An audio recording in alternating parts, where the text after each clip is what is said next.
ચાલો તાર મિત્રો ઉત્તરાયણ છે હવે બહાર જઈએ એટલે ખબર પડે કેવો વાતાવરણ છે. ચાલો તાર વ્લોગમાં કન્ટિન્યુ બન્યા રહે. કેમ છો મિત્રો, ઉત્તરાયણના તમને બધાને રામ રામ છે મારા. ચાલો તાર મિત્રો ઘરની બહાર નીકળે એવા જ ફુગ્ગા જોવા મળી ગયા. એ ઉત્તરાયણના રામ રામ, ઉત્તરાયણના રામ રામ.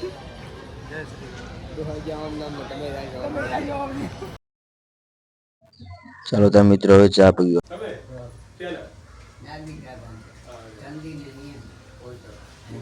ચા ના વેટર આવી ગયા.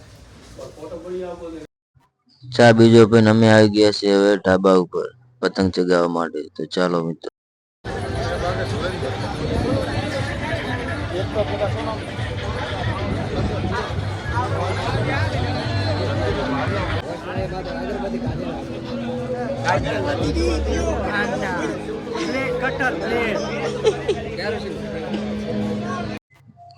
ચાલો તાર મિત્રો ફૂલ બધા મોજમાં આવી ગયા છે હવે.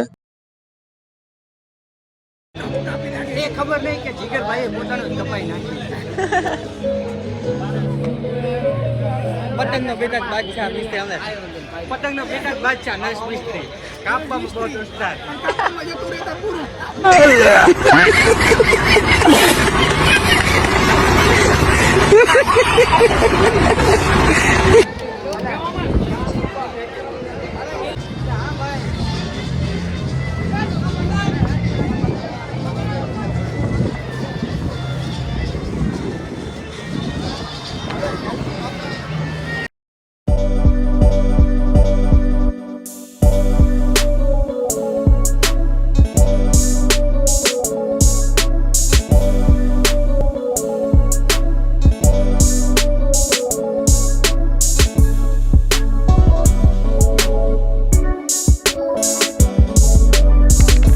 ચાલો તાર મિત્રો આવી ગયું છે બહુ મોટું પતંગ. હવે તમને પતંગ બતાવશું. બહુ મોટું પતંગ ચગાવવાના છે હવે. તો ચાલો તો હવે કન્ટેન્ટ મોટો પતંગ આવી ગયો છે, જોઈ લો.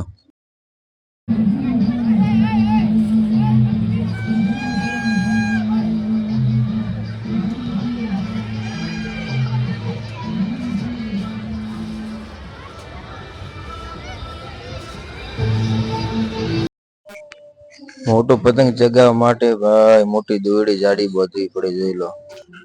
માંડ માંડ એક પતંગ લાયો ઈ ચડાયો એટલે કાપી નાખે કોઈ એકો. હવે હું કેટલાને નહીં ગમતો.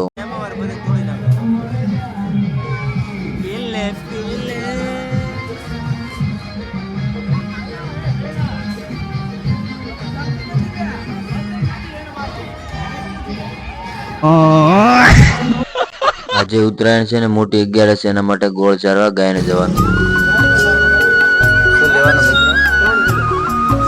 લેવાનું શું? મોટી 11 છે કે ગાય ચારો. હા.